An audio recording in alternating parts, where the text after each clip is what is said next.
Very good. We're ready to start session 2 now. And again, we're going to hear from advocacy groups. We're going to hear from 2 on each side of the debate. First of all, we'll hear from Annie Hoey for the Union of Students in Ireland. And then we'll hear from Rebecca Kiesling on behalf of Youth Defence. Following that, Orla O'Connor from the National Women's Council of Ireland, whom I didn't shake hands with, I think, will make a presentation. And then finally, Dr. Anthony Levatino will speak on behalf of Women Hurt. So I want to just remind the speakers that Sharon has a little gadget here which makes a noise, and she'll press the button when there's 1 minute to go, and we just really need everybody to bring their presentation to a conclusion within the 10 minutes. Thank you very much. So we'll start with Annie Hoey from Union of Students in Ireland.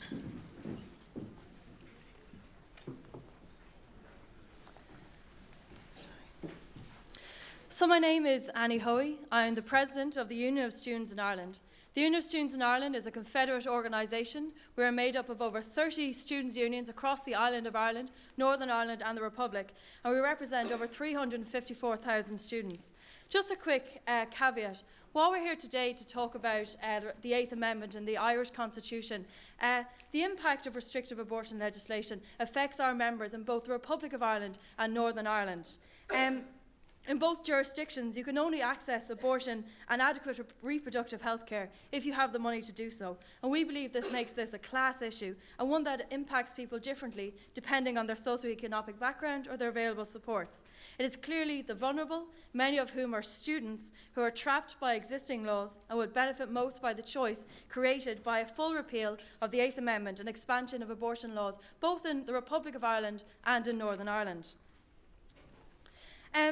The student movement in the Union of Students in Ireland has a long history of campaigning on issues of social justice, and we've been a leader in the pro-choice movement since the 80s. In the 80s, providing basic information on abortion was illegal. Women's magazines in the UK had to censor Irish issues, blanking out ads of crisis pregnancy services available in the UK, and condoms weren't even available.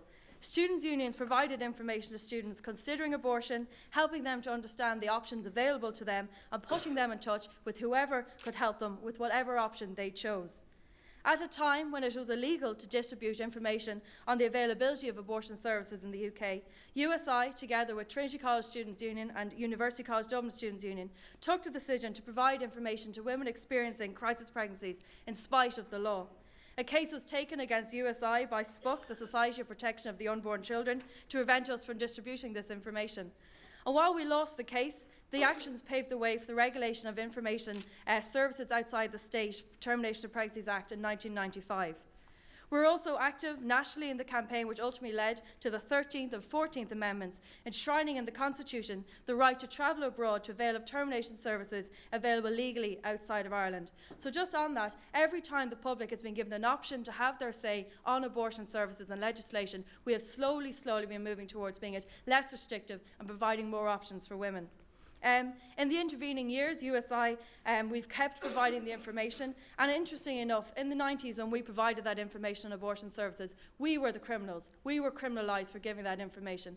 And now the women who listen to our information, whether it's women on web or follow our information to services in the UK, they are now criminals. We have come full circle where we have moved from being the criminals to the women listening to our information to being criminalised. We continue to support students with whatever choice it is that they want to make, but we want to make sure that they are fully informed in making that decision, because right now women in Ireland are not being fully informed. Just a quick thing on language.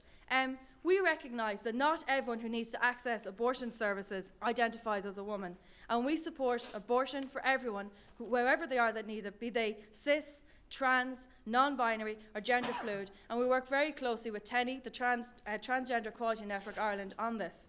Where we use the term women, we mean all people who may need to access abortion and reproductive healthcare choices. Similarly, we use the phrase pro-choice to refer to the campaign to remove barriers such as the 8th Amendment to access free, safe and legal abortion services here in Ireland. And the the term anti-choice to refer to the campaign, which is keeping restrictive measures in place. There are many students who are members of Students for Choice for whom would never personally want to access abortion services. They have no plan to ever, whatever their circumstances, to ever access that, be that here in Ireland or travel to another jurisdiction to do so. But they vehemently believe that the choice should still remain for Irish women. The term pro-life doesn't resonate with them because they see a space within the pro-choice movement for people who personally would never wish to have an abortion, be that here or in another jurisdiction, but they conversely would never deny another woman's right to make that decision for themselves. They do not believe that a person's womb should be governed by the Constitution. So Students for Choice refer to not just students who believe in full, free, safe, illegal. It also refers to a number of students for whom they personally do not ever wish to avail of abortion services, but they absolutely believe it is wrong for it to be denied to other women. Just a little bit about our voting record. In all my engagement on this issue, at a national level and at a local level, we've always acknowledged the fact that we do not purport to represent the views of every student. But it's very clear from the numbers that we have a very strong mandate behind us to campaign for repeal of the 8th Amendment. And why? Why do we think this? And why are students so very active on this? And why is it a student issue? Students, by and large, have never had an opportunity to have a say on this. Anyone under the age of 48 to 50 have never had an opportunity to vote on this. The vast majority of students, 80% of our members, are aged between 18 and 23, and they want to have an opportunity to have a say about what happens to their bodies, the choices that they are allowed to make, that they are not allowed to make, because something that was passed in 1983, and students want an opportunity to have a say on this. It's also very cross-section. We have institutions all across the island of Ireland and Northern Ireland and the Republic, universities and IOTs. All of us have had stances in favour of campaigning to repeal the 8th Amendment and for free, safe and legal abortion services in Ireland. Not one single students' union has been voted nor has taken a stance in favour of keeping the 8th Amendment to the Irish Constitution. So why do students care about the 8th Amendment and why is it a student issue? 3,451 women listed Irish addresses when accessing abortion services in the UK in 2015. But we don't really believe that this number actually reflects the number of women who need to access abortion services or who indeed have accessed abortion services here in Ireland. In response to this, we make sure that women have information, who require information but don't know how to access it. For women who are afraid of the stigma associated with seeking such information, we make sure that we actively share resources with these women, such as Women on Web, and we make sure our welfare officers around the country, who are very often front line of defence when students are faced with the crisis of pregnancy, it is the student union welfare officers who have to support them, and we make sure that they are fully informed of all of the options available to these women. USI believes that it is an absolute failure by the state when our young women have to go online instead of to their local GP or to their health service when it comes to their health care and their choices. I just want to take a moment to dispel the myth of perhaps the flippant young student for whom abortion is just seen as a contraception. That is absolutely and utterly not true. What kind of a student needs to access abortion services? Any kind of a student. It could be a student for whom their contraception has failed. It can be a student for whom has a fatal fetal abnormality. It can be a student who is assaulted on a night out. It is the same spectrum of women who are outlined in the NWCI submission who need to access abortion services. Those are students as well. It is not just a flippant student for whom this is an easy decision. The reality for a student wanting to access abortion services, they need to take time off work in college. They face academic penalties. They need to pull together the money to travel to the UK, or they have to access abortion pills online and face a criminal conviction. It is a difficult decision for students. They have additional hoops to jump through. They can't go back to the same clinic if they access it in the UK, and very much so, the decision is theirs. And also just quickly on international students, if they face a crisis pregnancy during their time here in Ireland and wish to avail of abortion services, many of them can't leave the country at all, despite the fact that the abortion services may be legal in their home country, for example in the United States. So in essence, the right to travel as established by the 13th Amendment does not apply to those students. So this is another example of the rigidity opposed by the 8th Amendment and the need for a referendum to completely repeal it and not just replace it. In this debate, it is all too easy to ignore the logistical and practical implications of having inadequate abortion laws. When abortion was legalised in the USA and Britain, it was to reduce the risks to public health. Extremely limited access to abortion meant that women were taking huge risks by obtaining backstreet and home abortions without medical assistance. In Ireland, those problems are not as acute because of our proximity to the UK has acted as a release, and we simply ship our shame across the sea. We believe that access and having safe legal abortion services here in Ireland should not impinge on people's personal views on abortion. Rather, it should make us face the realities of a crisis pregnancy in Ireland and encourage us to actually do more to provide adequate contraception services and information and sexual education when people are younger. It is inherently contradictory that one has a right to information about abortion services and the right to travel outside the jurisdiction to avail of abortion services outside the country. But if you were to procure abortion pills in Ireland, listed on the World Health Organization as a basic necessary medicine, that could result in a criminal conviction or a prison sentence of 14 years. So in summation, the Union of Students in Ireland, the 354,000 students I'm standing here in front of, we believe that there should be free, safe and legal abortion in Ireland. We believe in repealing and not replacing it, and we inherently believe that students' healthcare, students' bodies should not be legislated for in the Irish Constitution. Our wombs have no business being in the Irish Constitution. We want to make informed healthcare choices. We want to be provided with the information to make the right decision for us, for our lives, for our futures, and we want to do that on our own country, on our own soil, with support of our healthcare, our family, our friends, and not to be shipped off any further with our shame to the UK. We are students for choice, and that is what we believe in. We believe in choice, and that everyone should have a right to make that. Thank you.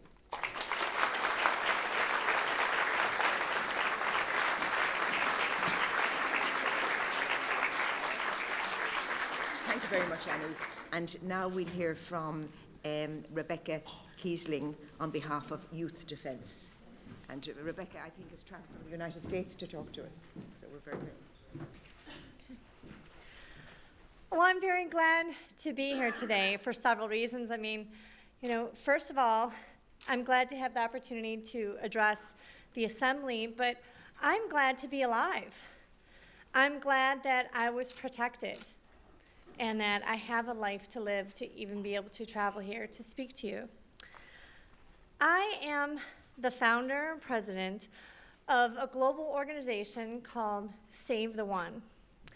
And it's made up of over 450, like me, who were conceived in rape, mothers who became pregnant by rape, who are either raising their children, or they miscarried, or they're birth mothers, or many who are post-abortive from rape and they regret aborting. I have some photos of individuals. I don't know why this isn't my... Okay. This is my birth mother, and even though she had sought to abort me at 2 illegal abortions, and when we first met, she was pro-choice, happy to meet me when I was 19, but told me it should have been my choice. And today, we're both thankful that we were both spared the horror of abortion, that we were both protected by law. Then we have Trevon. As I said, there's 450, but I just have some samples of some of the people who were conceived in rape, and that's her family. Leandria, her mother who raised her was 13 at the time. And my friend Rob, Nick D'Angelo and his mother, Tony Kiesling, no relation to me, but we have the same last name, but he was also conceived in rape. Darlene, both was conceived in rape, and she became pregnant at 17 when she was trafficked. And the baby is the one who delivered her out of the trafficking, and she says that her baby saved her life. Leanna, she was 12 when she was raped by 2 men, and that's her daughter. Robin and her son. Wendy and her daughter, she was raped by her uncle. Amy Kidd and her baby, she's been advocating hard to try to get her rapist arrested. And even though they have all the evidence they need, they still haven't made arrest after a year since she's been raped. Ashley and her son, she was forced to share custody with her rapist, but I co-founded another organization called Hope After Rape Conception, and we were able to get the Rape Survivor Child Custody Act passed in Congress, and President Obama signed it almost 2 years ago. It gives an incentive to states to pass this law using the clear and convincing evidence to terminate the parental rights of rapists, because I really believe that you need to protect rape victims and their children punish rapists. And it passed unanimously in Michigan last year, in Iowa unanimously, also in Indiana and Georgia. All of them unanimously passed unanimously in Florida first, and now it's about to be passed in the state of Washington. When I was in Brazil last summer, we had it introduced there. It's about to be introduced in Malta, and I'm hoping that you will pass laws here to protect rape victim mothers and their children from the rapists having rights. Michelle Olsen and her daughter, Paula and her daughter, Helen, she's from Africa, Elizabeth and her daughter from Costa Rica. She and her friend were both raped at the same time. They were gang raped. Both became pregnant. And she had contemplated abortion initially. And then she felt her baby move, and she thought she would choose adoption. But when her baby was born, she instantly fell in love with her baby. And when her baby was 10 months old, she took her to see her friend. And they went to a park together, and her friend kept looking at this baby saying, this is what my baby would look like. And she kept saying, I can't stop feeling like a murderer. And then several months later, she went to visit her friend, only to learn that she had taken her life. And her friend's mother said that she could not get over the abortion. I had heard the statistics over and over again. I've seen the statistics that rape victims are 4 times more likely to die within the next year after the abortion. They have a higher murder rate because it often helps perpetuate an abusive relationship. They have a higher rate of suicide, drug overdose, and on and on. It's not even compassionate for the rape victim. Sex traffickers, child molesters, love abortion. It destroys the evidence, it protects and enables them so that they can continue perpetrating.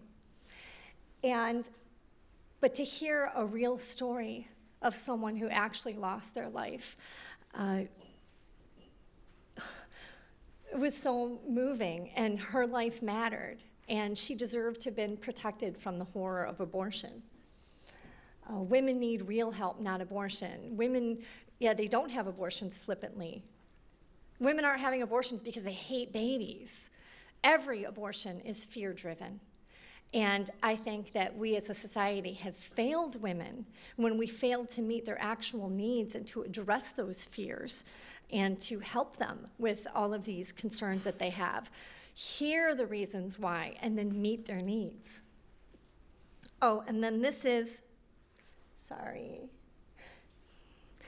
a quote from Miss C, the famous abortion case here in Ireland. This girl was 13, and this is her quote in the newspaper: "For me, the abortion has been harder to deal with than the rape." And this is what most rape victims express. That's so many stories we have over and over again where they'll say that the abortion was worse than the rape. It was more violence after they had already been traumatized within their body, that they were no longer dealing what with them had been done to them, but now knowing what they had done to their own baby. And also, one mother recently said that I forgave my rapist long before I forgave myself. And I'll go back to the picture of me and my birth mother. I'm going to tell you a little bit more about my story. I was conceived when my birth mother was abducted at knife point by a serial rapist. She went to illegal abortions. She said that for the first, it was the typical, back alley conditions that you hear about as to why she should have been able to safely and legally abort me. She said it was an OBGYN's office, and she had to go through the back door. And she said that there was blood and dirt on the table and on the floors, like many of the legal abortion clinics today in the United States, like Dr. Gosnell's House of Horrors in Philadelphia, where they found body parts and babies all over the place. 17 abortion clinics were closed within a couple of years just recently in Michigan by the Attorney General's office because, again, they were house of horrors. They're not exactly the most ethical people who are involved. And so these were the conditions, and my birth mother was afraid for her safety, so she backed out. And then it was arranged for her to go to a more expensive abortionist. Once again, the rape counselor had referred her to. She said there were no pregnancy resource centers back then, but if there had been, she would have gone. And she was to meet someone at night by the Detroit Institute of Arts, ironically next to Cézanne's thinker statue. Someone would approach her, say her name, blindfold her, put her in the back seat of a car, then take her and abort me, blindfold her again and drop her back off. And she was told if there were any complications or if she was further along, they would have to keep her overnight. And again, she was afraid for her safety, but she was prepared to go through with it. And the night that she was to abort me, my aunt was to drive her. And she spoke with this abortion doctor on the phone, expressed concern for her safety. He called her stupid. She said, well, you're going to call me names? Just forget it. And then he went to swear at her profusely, and she hung up the phone. He called her back the next day to try to talk her into allowing him to take my life for $500. And the same conversation took place. There's a film called Back Alley Detroit that is the only documentary done of Back Alley Network. And I can see who was to take my life. I know how much money was on my head. I know all the details of my impending death. That was my near-death experience. Life-changing near-death experience. I did not deserve the death penalty for the crimes of my biological father. The United States Supreme Court said it's cruel and unusual punishment to give the death penalty to rapists, that even for child molesters, it's cruel and unusual punishment. You don't see people here advocating for the death penalty for anyone, let alone for rapists. So why does the innocent child deserve to die for his crime? Punish rapists, not babies. I encourage you, don't do this horrible thing. That is a barbaric society where you punish innocent children. Children are not a punishment to a woman. They need real help, not abortion. And I hope that, again, we can put a face to this issue. It's not just a concept, but real lives are at stake. And this wasn't just, my mother's choice. She chose abortion. Pro-life advocates chose life for me. And I owe my birth to the law being there to protect me. And I guarantee you that you have women all over Ireland who were born just like me because they were protected. Legality matters. Thank you so much.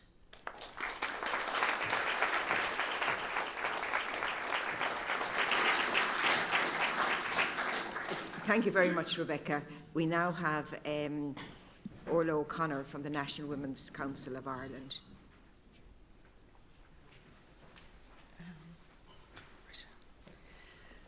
I want to thank Justice Lafoy, and I also want to thank you, the members of the Citizens' Assembly, for inviting the National Women's Council of Ireland to present to you today.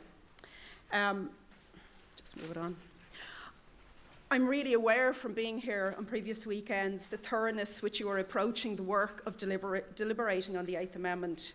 As Justice Lafoy said, I am Orla O'Connor, I'm the Director of the National Women's Council, and it's a position that I'm really proud and privileged to hold, because the National Women's Council is the leading representative organisation of women in Ireland.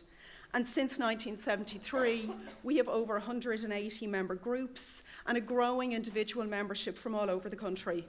And our members are very diverse. They're large national women's organisations, they're local women's community-based groups in your communities, and they're groups working on single issues in relation to women. And our campaigning policy and research work in Ireland and internationally is mandated very clearly from our membership through regular consultation. So we advocate on behalf of a really wide diversity of women, of older and young women, of women living in poverty, of women who are caring, of women who are victims of gender-based violence, women with disabilities, and women in rural and urban communities. And we're recognised by the government as the expert group on women's equality. So improving access and quality and choice to reproductive health is one of the many issues that the National Women's Council works on. And within that, free, safe and legal abortion is one area of our reproductive health work. We've worked on the issue of abortion for over 30 years, and we have developed our position through discussions and debates within our members, very similar to the discussions that you've been having over the past few weekends. And our discussions have placed women at the centre. Being able to decide whether you want to have children, when in your life is the best time for you, how many children you wish to have, are all critical decisions in women's lives, and they are not fully supported by the state.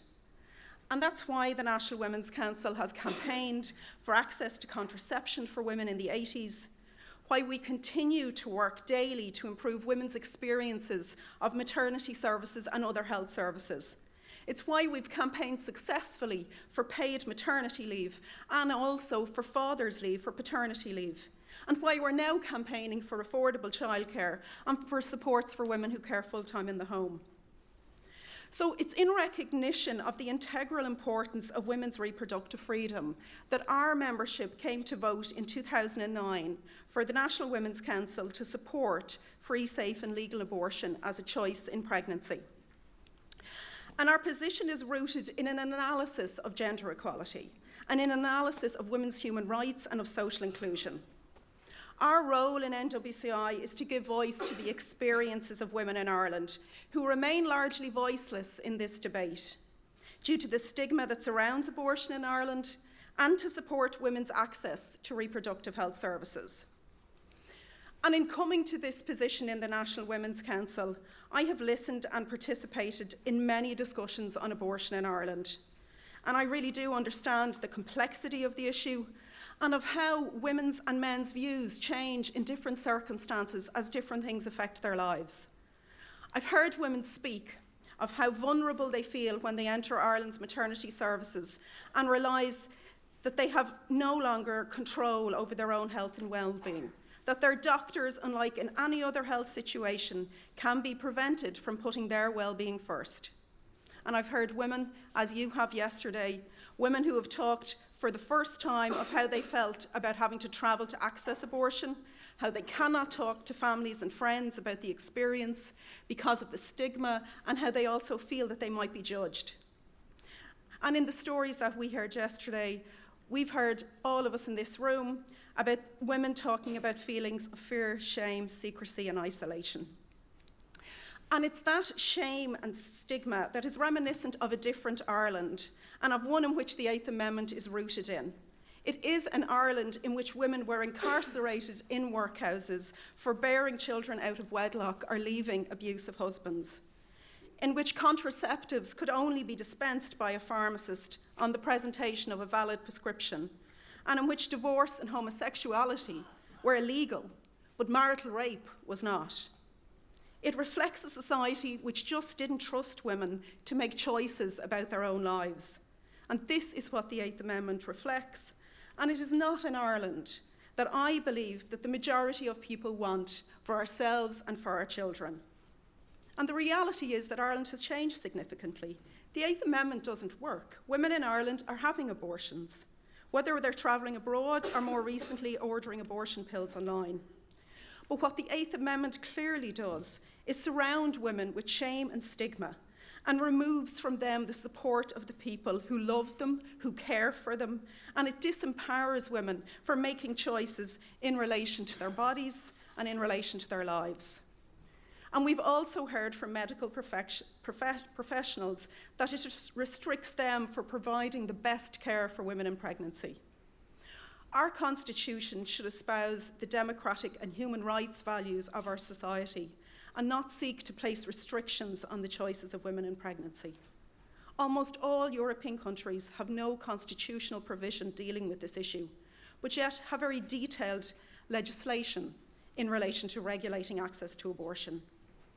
So I do want to look at, for a moment, who are these women?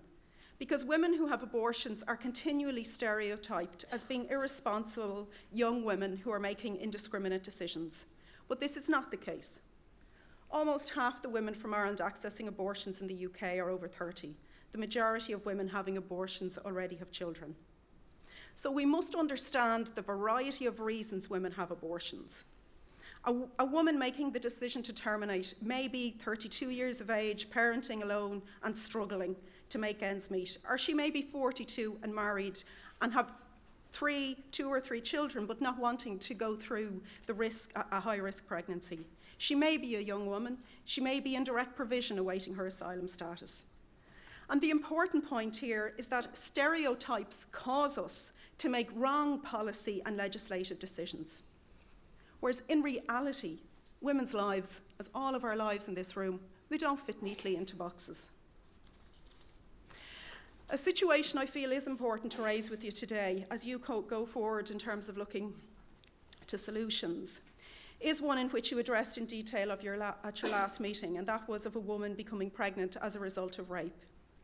You heard how women in Ireland often do not report a rape or sexual assault to the guards, and of how cases are often not taken forward by the DPP because they consider there is not enough evidence, while emphasising that does not mean it did not happen, and of how difficult and traumatic it can be for a woman to go through the criminal justice system and have to relive the experience. Some women choose to continue with the pregnancy that results from rape, while others feel that it is better for their well-being to terminate the pregnancy.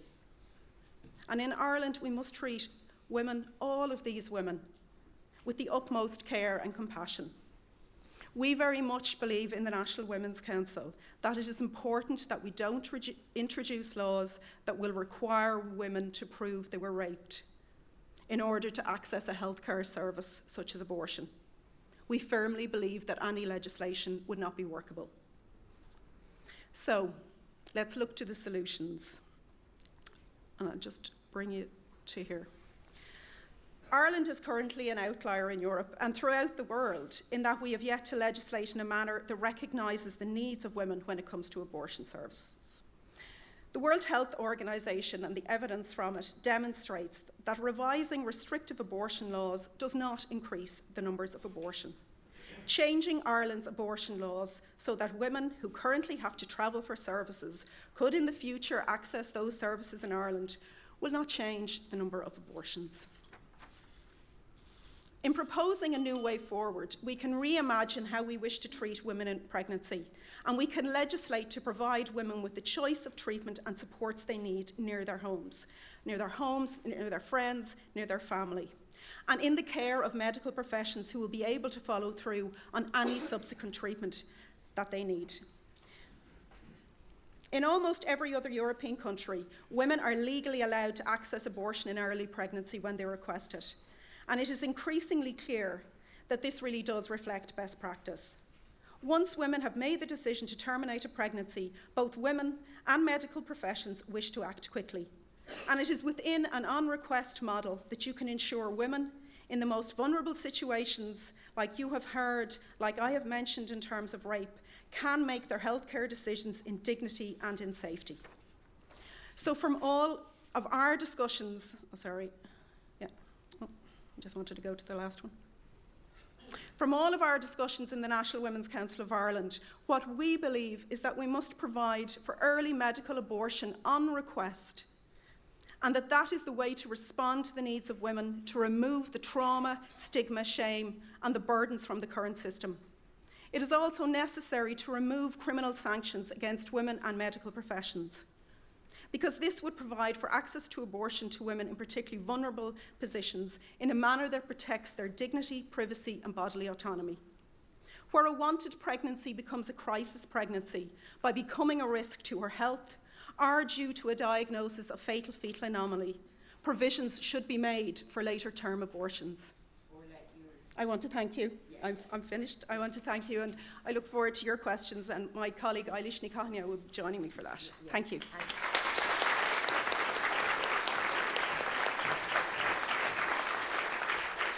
We'll put the slides up on the website. I should just say that we, in addition to putting up the papers on the website, we'll put the slides up and they may be of assistance to you. So bear that in mind. And I'm sorry to have to truncate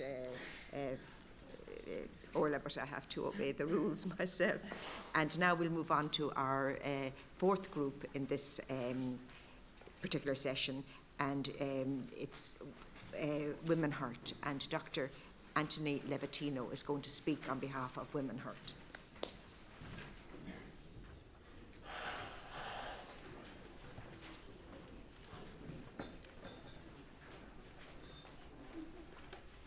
Thank you all for inviting me. I'm here representing Women Hurt. I'm Dr. Anthony Levatino, an obstetrician gynecologist of 37 years experience in the United States. I currently live in New Mexico. And Leslie from Women Hurt is here. She'll be available for questions. Leslie was raped at the age of 13 by an 18-year-old and had an abortion. And you might want to ask her what that was like. Your government has asked you to do a very important function, and I thank you for doing it. But they're asking you to, there's the possibility here of unleashing something on your country. And I want you to understand exactly what we're talking about. In my career, I performed 1,200 abortions. And everything I tell you is firsthand and true. I want to imagine for a minute that you're a pro-choice obstetrician gynecologist like I used to be. Your patient is 17 years old. She's 20 weeks pregnant. Her uterus is all the way up to her umbilicus. If you could see her baby, easily done on an ultrasound, her baby's about 8 inches long, basically the length from the tip of your finger to your wrist, not counting the legs. She's been feeling her baby kick for 2 weeks, but now she's asleep on an operating room table, and you're there to help her with her problem. You walk into that operating room scrubbed and gowned, and there's some instruments on a table to your right. The first thing you want to get is a suction catheter. It's a clear plastic tube about 9 inches long.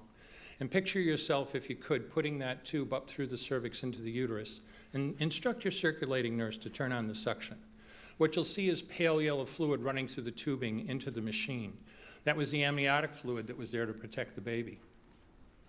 Now, if she were only 12 weeks pregnant or less, a 12-week baby is about the width of your hand.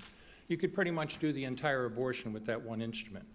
Babies this big, they don't fit through catheters that size. So you reach down for something called a Sofer clamp. It's about 13 inches long. It's a heavy instrument.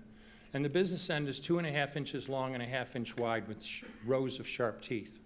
It's a grasping instrument. When it gets a hold of something, it does not let go. A second trimester abortion is a blind procedure. You can't see what you're doing. And carefully place that instrument, see yourself doing this into the uterus, and grab blindly anything you can, and feel yourself pull, and I mean hard. And out pops a leg that big, which you put down on the table next to you. And reach in with that instrument again blindly. Grasp and pull hard. Out comes an arm just as big that you put down on the table next to you. And reach in with that instrument again and again, and tear out the spine, the intestines, the heart, and lungs. Head on a baby that size is about the size of a plum. And again, you can't see it, but you're pretty sure you got it if you've got the instrument around something and your fingers are spread as far as they'll go. You know you did it right if you crush down on the instrument and white material runs out of the cervix. That was the baby's brains. And then you can pull out skull pieces. And if you have a wonderful day like I had a lot of days, sometimes the little face comes back and stares back at you. Congratulations. You just successfully performed a second trimester D&E abortion. You just affirmed her right to choose. You just made $800 cash in 15 minutes. This is what we're talking about, folks. This is what they are asking you to decide on. I graduated from medical school in 1976, and if you asked me how I felt about the abortion issue, I was 100% pro-choice. This was a decision between a woman, her doctor, and no one, including the baby's father, had anything to say about it.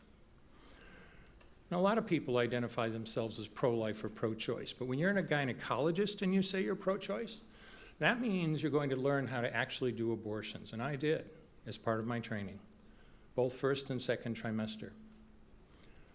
It was during my training, when I was doing those abortions and learning how to do them, I met my wife. My wife's 100% Irish. I'm 100% Sicilian, so descent. So we have spirited discussions at times. And we married and wanted to have a family of our own, and found out pretty quickly that we had an infertility problem, no kids. After an extensive infertility workup, she was subjected to one more procedure that was supposed to take an hour and a half and actually took 4.5 hours. And that gynecologist came out of the operating room and told us that, look, I know I never tell anybody they're not going to have a child, but don't count on it.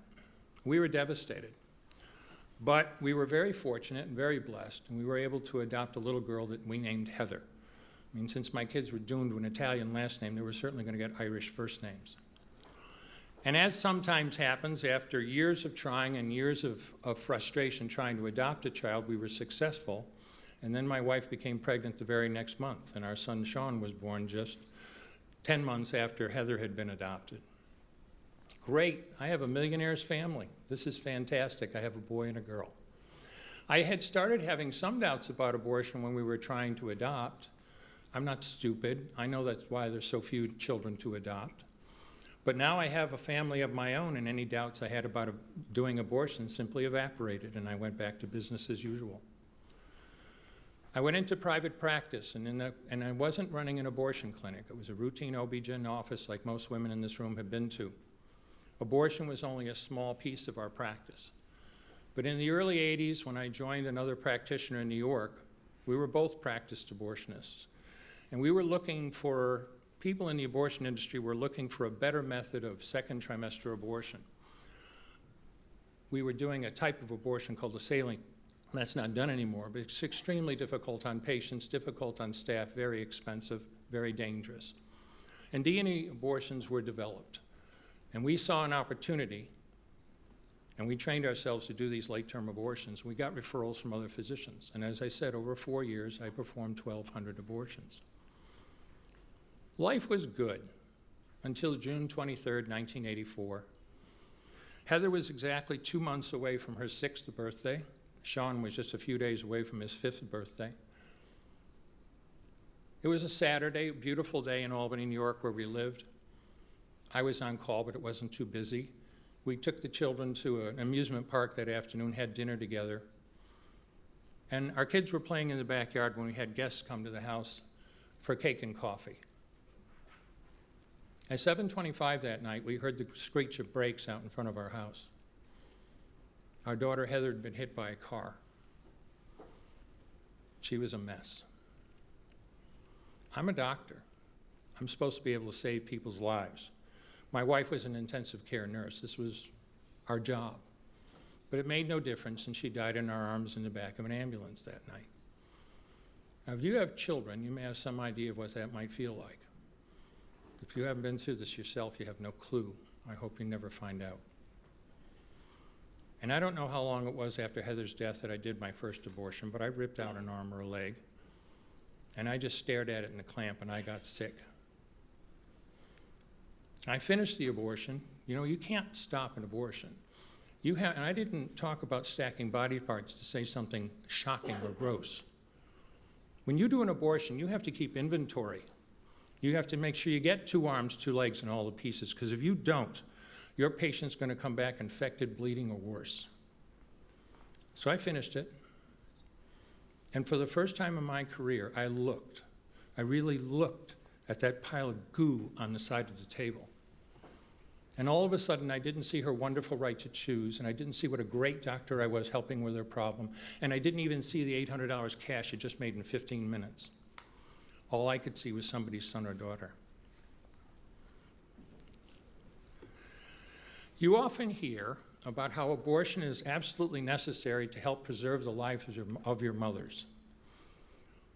I worked for over 10 years in a tertiary referral center, high-risk OB, in Albany, New York, and I saw hundreds of patients with serious problems in pregnancy, out-of-control diabetes, heart disease, cancers, where the pregnancy was a true threat to their lives. What they don't tell you when they talk about how abortion is necessary to save a woman's life is that it takes 2 to 3 days to prepare them for that procedure. I have terminated hundreds of pregnancies in my career to save women's lives, and I didn't have to kill a single baby in the process. If you let this genie out of the lamp, you will not be able to put it back. First, it will be because only the hard cases. Then it's going to be for the health of the mother, and we can talk about how that's defined in U.S. law if you ask. And soon enough, it really will be choice. Thank you.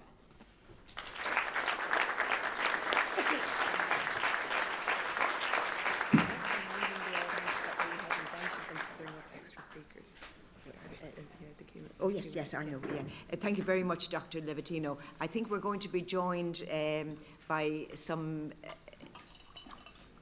additional guests for the questions and answers.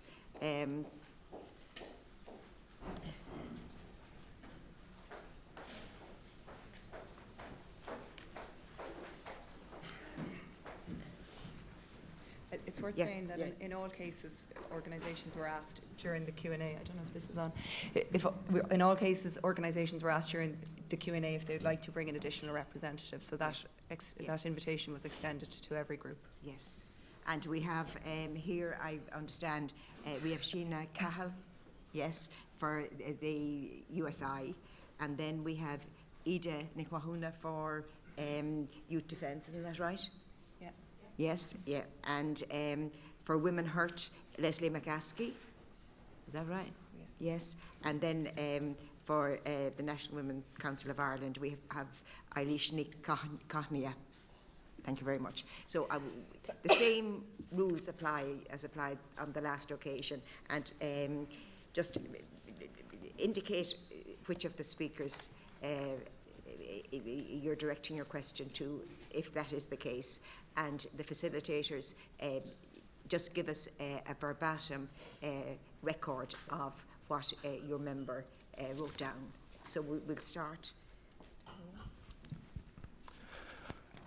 Judge, I'm the facilitator here at table 1, and I have a question from one of the citizens for Miss Orla O'Connor. You advocate availability of early abortion. What do you define as early?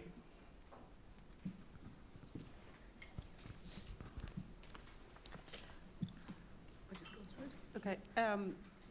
Well, at the moment in the National Women's Council, we're looking at other models across Europe in terms of that period of on request and how long it should be. But we know that the majority of abortions that take place in the UK are taking place first trimester within about 16 weeks. So we're looking at a few different models in other European countries at the moment. Very good. Thank you very much. I'm the facilitator for Table 6, and one of the members has 2 questions, one for Annie Hoey.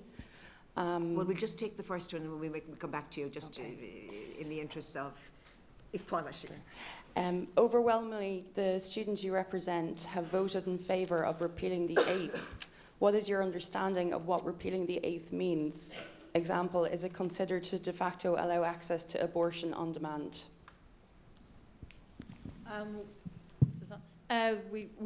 Exactly what it is. We believe that the 8th Amendment should be repealed from the Constitution. We don't believe that they should be replaced. It should be absolutely repealed out of the Constitution.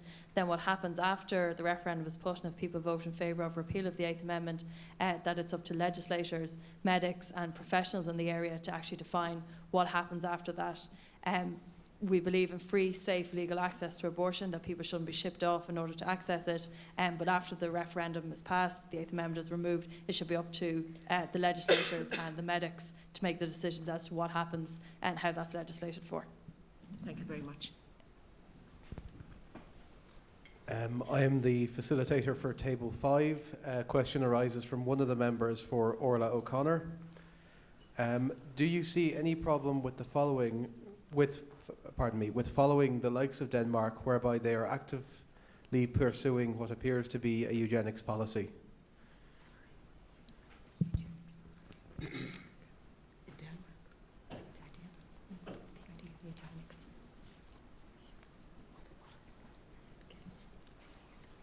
I think our position I've put out pretty clearly in terms of what the National Women's Council view is, and we very much believe that it is about the choice of the woman, and we need to, first of all, as we heard in the earlier session, there's a reality here, and that is that women are having abortions. So what we need to decide is what provisions are we going to make accessible in Ireland, and it's about very much supporting women within the choices that they make in pregnancy and supporting them in order to make the best choice possible for themselves. Thank you. Any other questions?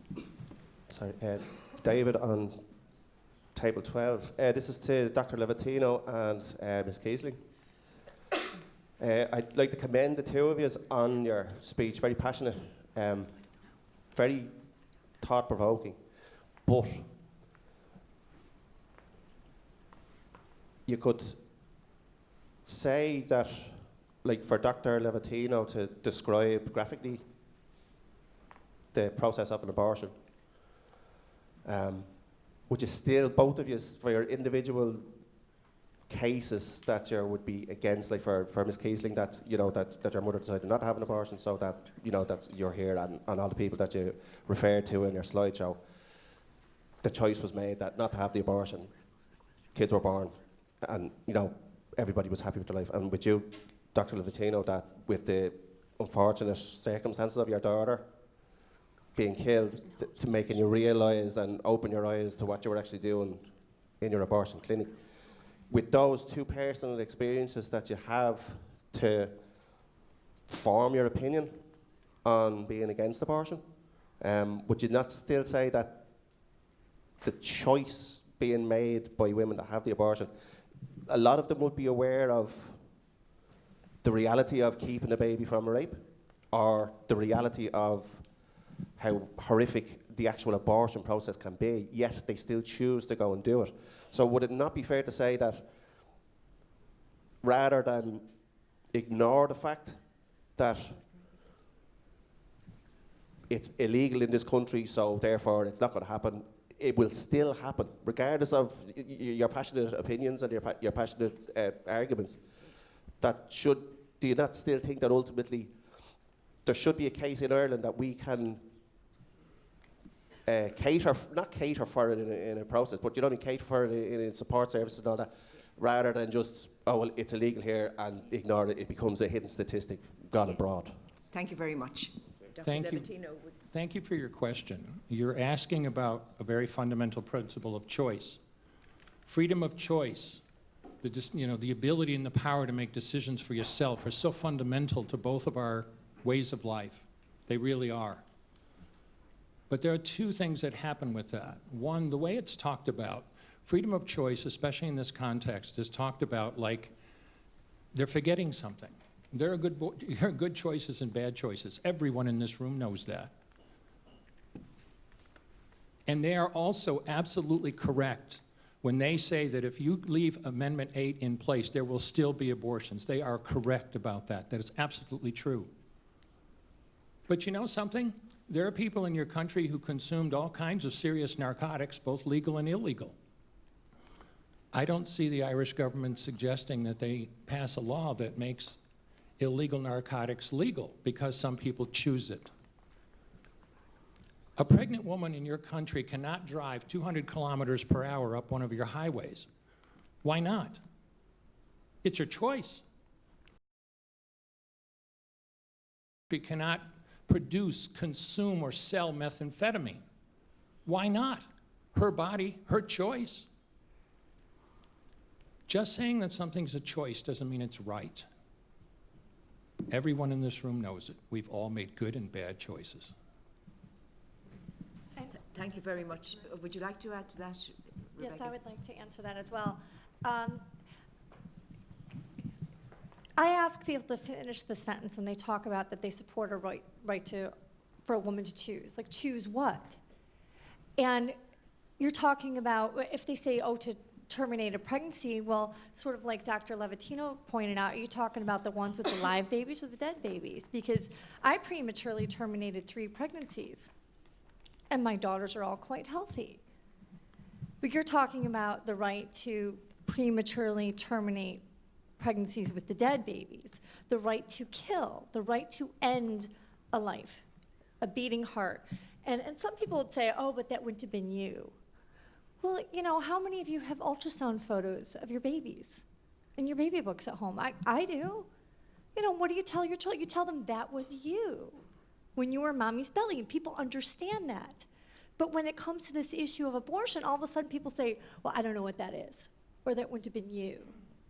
And my life matters. You know, and the question really is, do you think my mother should have been able to kill me? It's not whether she had a right to choose. Should she have been able to kill me? Did I deserve to be protected or not? And I think that, it is personal, because the thing is, I am a person. And so how can I not take it personally? There are people alive today in Ireland who would have been aborted. A lot of you in this room would have been aborted if abortion had been legal. And the law shapes people's values, and abortion exploded in the United States once it became legal. And I'm grateful for my life, and I deserve to be protected. Thank you, Rebecca. Any other question? Good morning. Facilitator for Table 8. Member at this table has this question. You described, it's for Dr. Levatino. You described a surgical abortion very graphically. Wouldn't this be avoided almost totally by medical termination? As a physician, I don't understand why any woman would want to, and I'm being as objective as I can, why any woman would want to subject herself to a medication abortion as opposed to a suction D&C. A suction D&C is a highly successful procedure done in the first trimester of pregnancy. It is possible to have left baby parts or an infection. Generally, these are easily handled.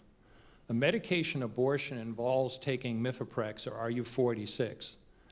And a couple days, within 48 hours, you take some prostaglandin, and this initiates basically a miscarriage. And then that woman has the joy of going home, bleeding, cramping, and then probably aborting her dead son or daughter, either on the living room couch or in a toilet.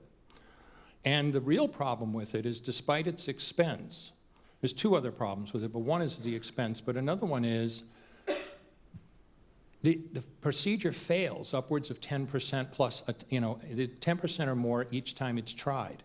And there's a significant risk that the lady will have to have a suction D&C anyway.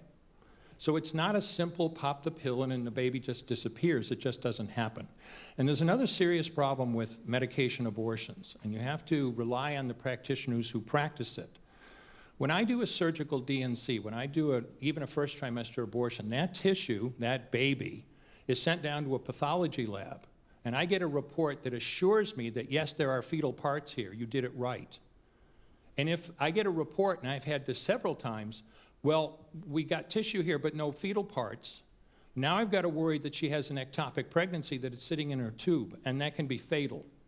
But because of that report, I know enough to go back and look.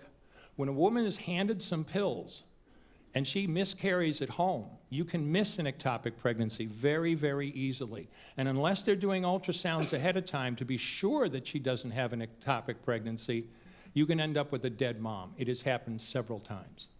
It's not simple and benign. Thank you very much. Another question? Thank you, Judge. Yeah. I'm the facilitator for Table 3, and a citizen at the table has asked that a question be directed to both Annie Hoey and Orla O'Connor.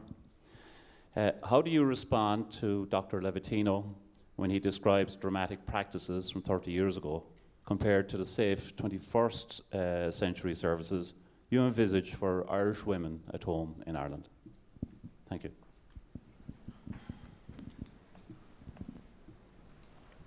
I think that when we describe horror practices, I think it's important that we call it out for what it is, and they are horror practices, but they are designed, and the telling of them is designed to cause upset and to cause horror.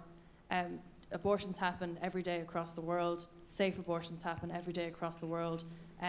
The horror stories of back streets and all of these things happening are very much from the past. Perhaps they are still happening, but in order to have safe abortions here in Ireland and not be having the horrors that we're talking about, we're talking about a woman taking the medication over in the UK and then travelling on a plane here to Ireland on a Ryanair flight, having exactly what the doctor has previously described. We're talking about that's okay to have that happen instead of having it happen here safely with her GP, with a local doctor.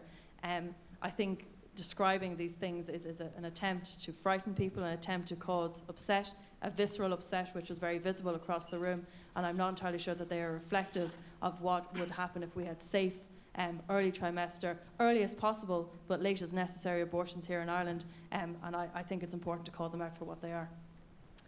Does Orla want to say anything? Yeah, I mean, I won't repeat what Anya said. I would absolutely agree with what she said, but I also felt that in listening to it, it implied in some way that women are careless, or women are not thinking, or don't think it through, and the evidence shows that different. And because women do think this through, but I think what's so important about it is right now it's so difficult for women to be able to have those conversations because of the situation here in Ireland.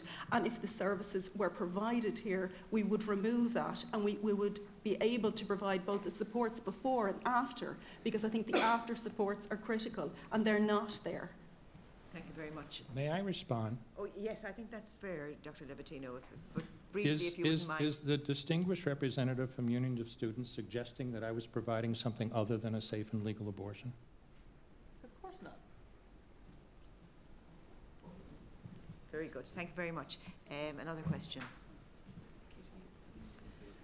This is a question for Anthony and Rebecca. Bear with me while I formulate it, please. Rebecca, you spoke emotionally about a woman who killed herself after an abortion, and Anthony, you spoke about, in inverted commas, I believe, the health of a mother.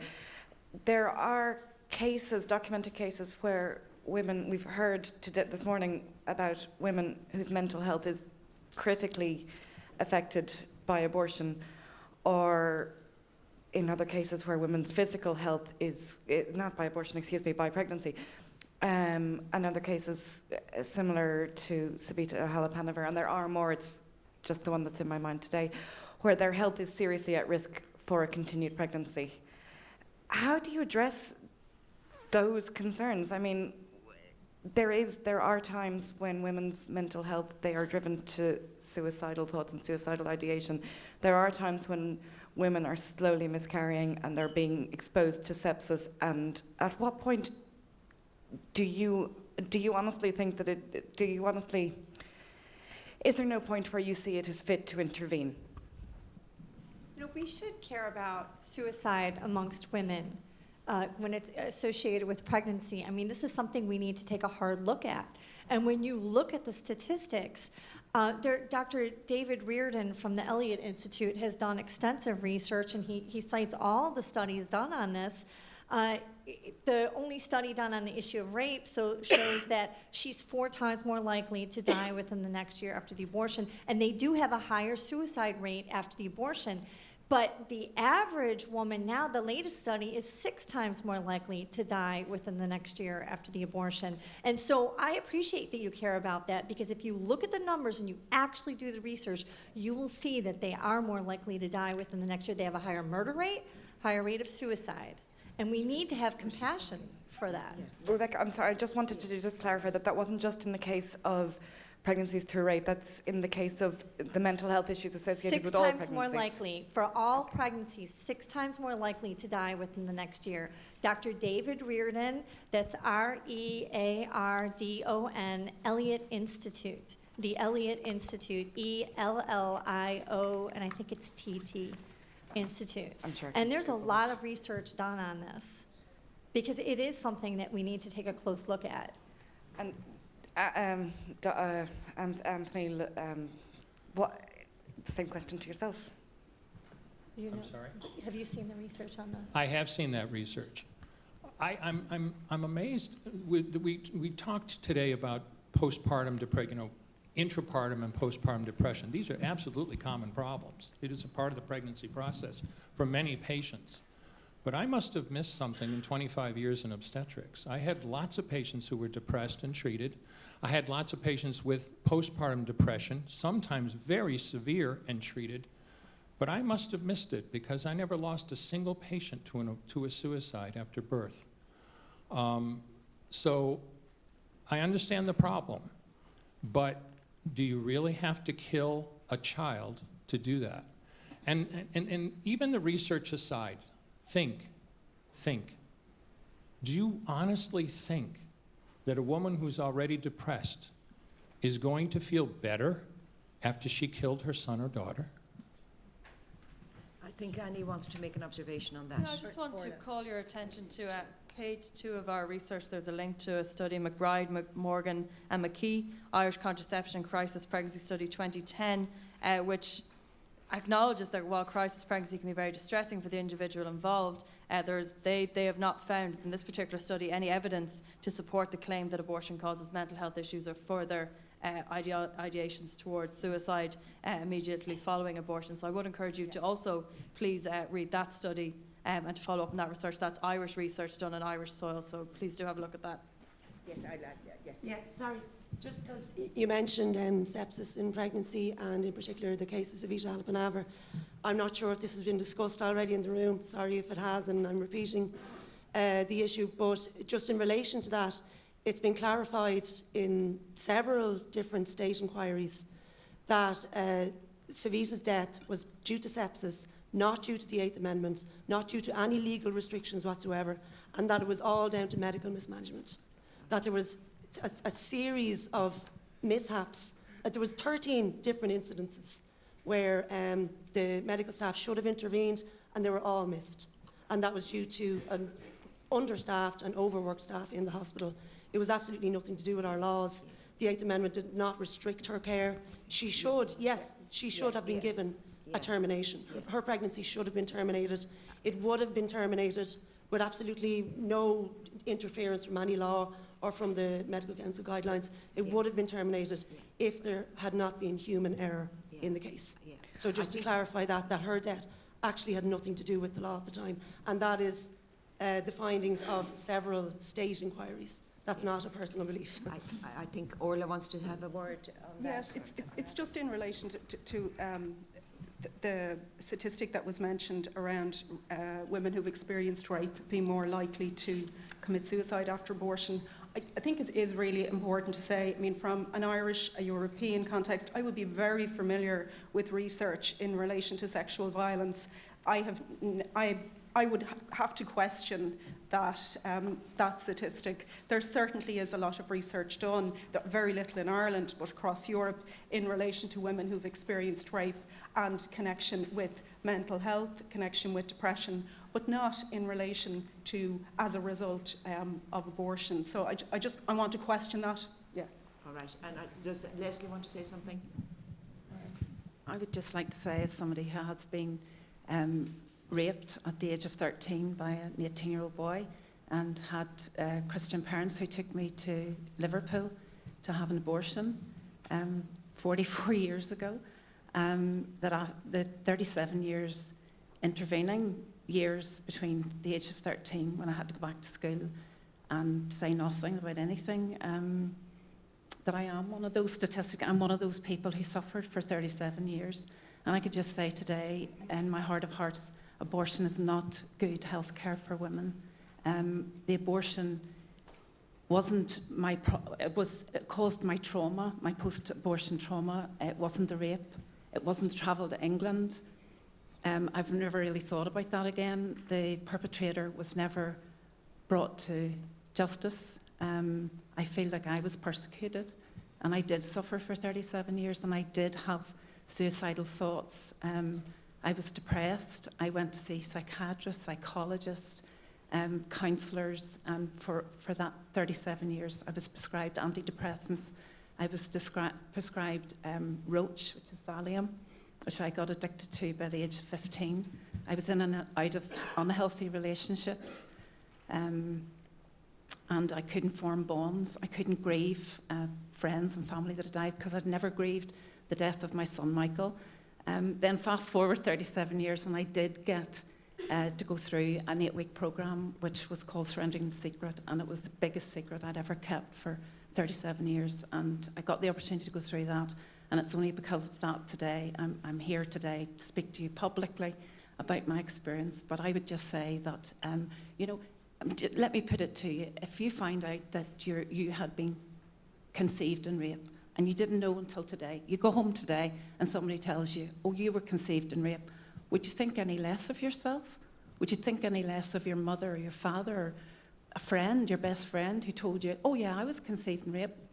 You wouldn't. And I'm just sorry my photograph wasn't up there today, Rebecca, with my son Michael, who was wasted was sucked out in a body part, in a bag and chucked in the bin. Now, that's degrading. That's you know, Thank you that's very just much, degrading for my son. Leslie, I don't want to cut you that's off, but I just want to say, I just want to take one more question. I just want to say thank you very much for coming here and giving us your personal experience today. Hi, I'm Frank Sage. I'm one of the citizens here at the Assembly. I'd like to address a question to the Students' Union and the National Women's Council. And it refers back to an earlier question, but I want to make it a little bit more clear if I can. What consideration has the Students' Union in their various debates and discussions, or the National Women's Council, given to the possibility of the reduction or removal of the Down syndrome community and other physically or mentally challenged people from Irish society if the Eighth Amendment is removed?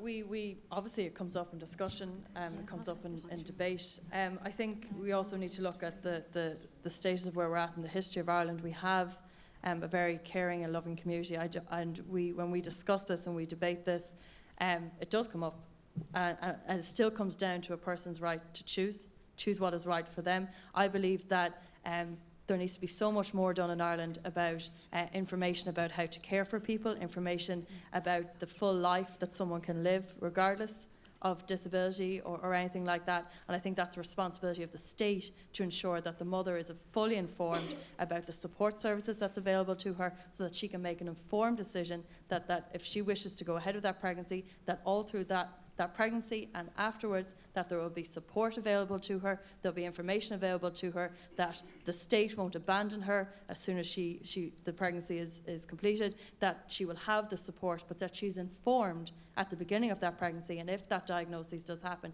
she's informed of what will happen should she continue with the pregnancy, that she's informed what will happen if she does not continue with the pregnancy, and far more needs to be done to provide supports to families, to carers, to women who do choose to continue with those pregnancies. And there's great work being done around Ireland. I've worked with Down Syndrome Ireland for the last 10 years of my life. I've had a very close relationship with them, and I've very much enjoyed working with them. And it is crucially important that people are fully informed and that the state steps up to the plate and provides the supports and services available to those women, to those families, but ultimately that a woman still must make that choice, that she must choose, and that she has the right to make that choice, and that she will be supported in whatever decision it is that she makes. Thank you, Annie. I think we'll just take one final question. Well, directed to Orla as well. We've all got a lot to say on that one. Yes.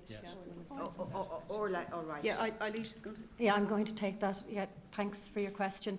There are a number of pieces there, I suppose. First of all, Orla talked before about the importance of considering the complexity of an individual's life when they're making a decision like that. And so a number of things can come into play. For example, Orla talked about a lone parent who already has a child or a number of children and has those responsibilities. And it can be that the woman is considering the care that she's currently providing and how she can continue to provide the best care for the children that she has. So there are a number of reasons why women will make those decisions. First of all, I suppose secondly, just to say in terms of the issue of care, and Annie spoke about that very eloquently too, the National Women's Council is one of our core areas of work actually is advocating for women who are providing care and often unpaid care in the home. And it's a key part of our work, and that those women should be provided with the supports that they need. So I suppose there's that double piece. If a woman decides to go ahead with it, she should absolutely be provided by the state with every support that she needs in order to continue. And then those women who don't, they do it for a number of reasons, and we need to consider that. But I might just take a moment as well, just to respond to a couple of things that have been said. Sorry, it'll be very short. We're running out of time. It'll be very short, if you don't mind. All right. It's just that there is evidence by the American Journal for Obstetrics and Gynecology, and there is around the importance, in fact, evidence-based research shows that a range of contexts where legal abortion is safer, legal induced abortion is safer than childbirth in certain situations. It's important to say that. It's also important to say that a number of American, very highly regarded American colleges and psychological associations have found that Among adult women who have unplanned pregnancy, the relative risk of mental health problems is no greater if they have a single elective first trimester abortion than if they deliver that pregnancy. And finally, the Health Services Executive Report into the tragic death of Savita Halappanavar while in receipt of maternity care in Galway University Hospital in 2012 found that the uncertainty created by Ireland's abortion laws was a material contributory factor in her death, and that's cited in our paper if you'd like to see it. Thank you, Justice Foy. I must respond to that, ma'am. No, I know, we're just running out of time, but we'll take one final question. The question from one of the citizens at table 2 for Annie Hoey. In relation to abortion practice, could you comment on the view expressed that the right of the unborn are subordinate to that of the mother, or indeed do not exist at all?